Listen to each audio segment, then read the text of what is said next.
Shalom, my name is Yair Davidiy. I'm speaking to you from the land of Israel. I'm speaking to you on behalf of Brit-Am Hebrew nations.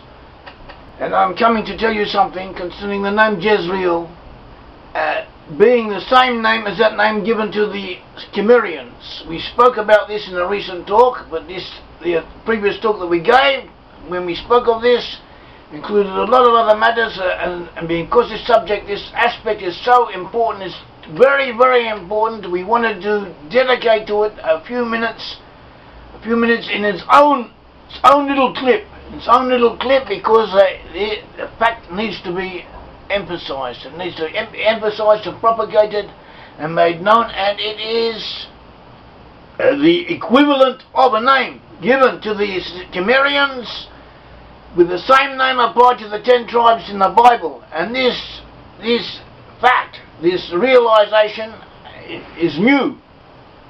You don't have to be a rocket scientist to see it. It's been laying there for thousands of years, but it has never been noticed. It was just looked over. We have also worked on this subject for several decades, and very, very many times have we seen the facts written, and never did we make the connection until recently. Something clicked, and this is how things go.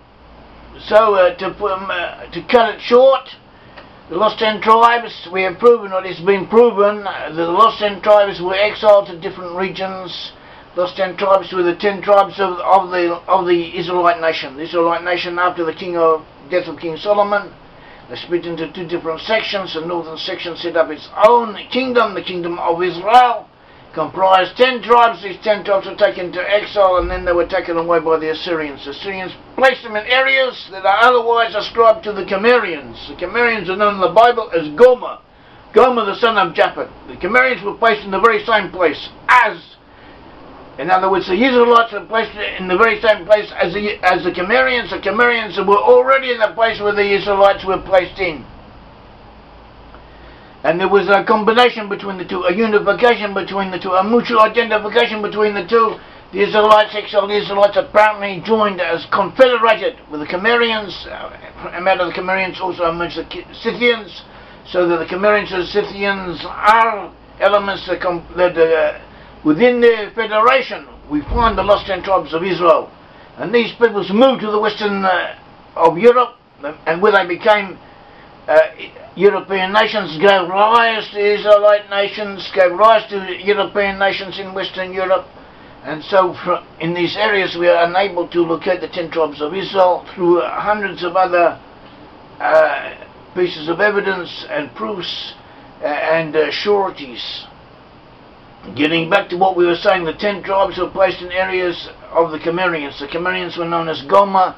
Gomer in the book of Hosea represents a loose woman with whom the prophet has intercourse. He marries her, has intercourse with her, and he begets 3 children from her. These 3 children represent the 10 tribes of Israel, as the book of Hosea makes clear. They represent the 10 tribes of Israel in their places of exile. So the first son is known as Jezreel, and Jezreel, Israel, not Israel. It sounds similar to the name Israel, as in the tribes of Israel, but it's different. Emphasizes the Z, Israel, okay? And this name Israel, in effect, is the same name as the Cimmerians were given by the Assyrians. The Assyrians referred to the Cimmerians as Dimiri, in other words as Gomer. They also referred to them as Zer-Halkati, meaning ruinous breed. The emphasis on breed, in other words seed, and Halkati means vagabonds, it means barbarians, nomads. Zer-Halkati means lost seed, or lost scattered ones, those who were scattered, lost scattered ones, Zer, foreigners. And this word in Akkadian is similar to Hebrew, similar roots, and it means the same as Jezreel. This is very important. Zer, the name applied to the Cimmerians, means the same as Jezreel, the name that Hosea said would represent the 10 tribes of Israel in their places of exile, and so it did. Jezreel 1:4, Hosea chapter 1 verse 4. We are told there that Jezreel is named after the town and valley of Jezreel, and there's something that will happen there. But we see that later on that this is only a prototypical prophecy, that what will happen there is only represents something that will happen in the future. And we are told that Hosea had other children. After Jezreel, he gave birth to a daughter who was called Lo Ruchama, be shown mercy. Lo Ruchama, Lo in Hebrew means not or no. Lo Ruchama, be shown mercy. She will not be shown mercy. For I will no longer have pity on the house of Israel, nor forgive them, as it says in Hosea 1:6. After that, a third child was born, now a boy named Lo Ami. Lo again means not, Ami means my people. In other words, not my people. Hosea 1:9. Then the Lord said, name him Lo Ami, for you are not my people, and I am not your God. As if to say, God just owns the 10 tribes in the places of exile. And then it says, in the end times, in the place where it says to them, you are not my people, who shall be said to them, children of the living God, in Hosea 1:10. And then it says in Hosea 1:11, the people of Judah and the people of Israel shall be gathered together, and they shall appoint themselves one head. And they shall take possession of the land, for great shall be the day of Jezreel. Here Jezreel is not changed, but it has another meaning. The name Jezreel means both scattered, spread abroad, and ingather. It has two connotations. At first, the negative connotation, or the outspreading connotation, will be applied to the scattering, the being made foreign, the being put outside the fold, as if to say.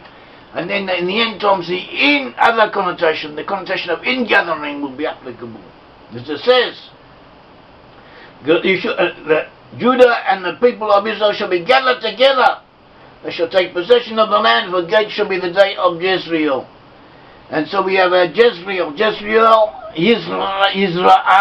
Israel, in modern Hebrew we would pronounce it Israel, cannot scattered or ingathered, either scattered or ingathered by God. The El section means God. The suffix El means God. Israel, they shall be scattered by God.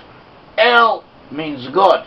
And often when these names, with the El name, when the Hebrew names were given over into foreign languages, the El was replaced by that of a foreign god, or was dropped altogether.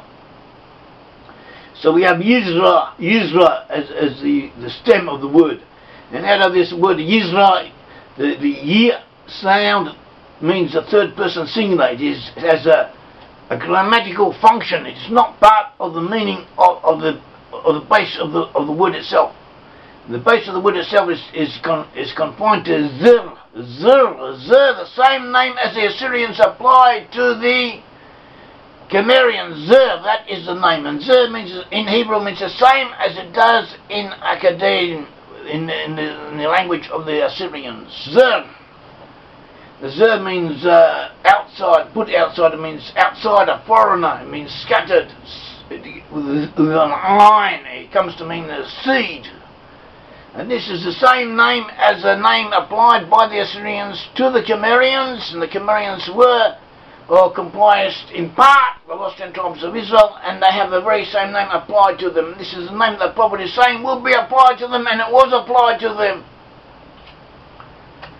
And so this is worth considering, worth taking into cognizance, worth registering as yet one more proof concerning the lost 10 tribes of Israel, because from these Cimmerian peoples came many of those who gave rise to peoples in Western Europe, and from there peoples in the USA, in Canada, in Australia, New Zealand, and other areas, and also along the coast of North and Western Europe, and in the British Isles, including Ireland, Britain, Scotland, Wales. All those regions derive from these peoples. And so that is where the lost 10 tribes are to be found, and that is where we find them. May the God of Israel bless you. Thank you.